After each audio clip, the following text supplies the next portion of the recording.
On voit tout ça matin. Là.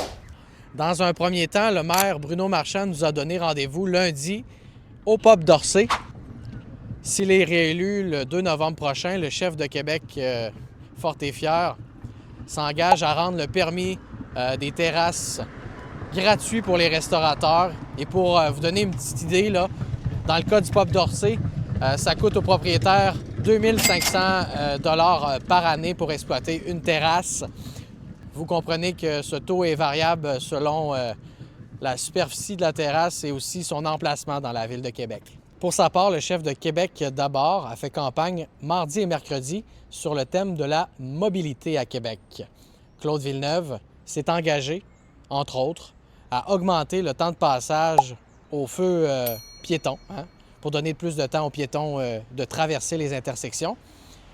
Et Claude Villeneuve promet également de reviser tous les corridors Vivacité, ces fameux CVC qui sont notamment utilisés par les cyclistes, et même de reconfigurer certains tracés s'ils le jugent nécessaire. Alors, de leur côté, cette semaine, Leadership Québec et Respect citoyen promettent tous les deux une cure minceur du côté de la Ville de Québec.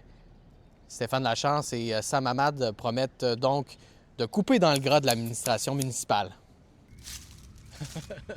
Alors, cette semaine, on a eu le droit aussi à des annonces hyper locales. De son côté, la candidate de Transition Québec dans Cap-au-Diamant, Misha Horswill, veut ramener un marché public dans le Vieux-Québec, tout près de l'hôtel de ville. Et la candidate du parti de Jackie Smith veut également ramener la piétonisation de l'avenue Cartier plusieurs fois par semaine. Alors oui, on vous parle beaucoup de politique municipale parce qu'on est en période électorale, mais c'était aussi cette semaine la rentrée à l'Assemblée nationale et tout le monde avait des demandes à François Legault.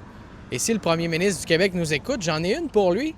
J'aimerais qu'il concrétise sa promesse de réaliser une promenade Samuel de Champlain entre Beauport et Limoilou pour apaiser un coin de la ville où passent beaucoup de voitures, mais aussi pour redonner aux citoyens l'accès au fleuve Saint-Laurent.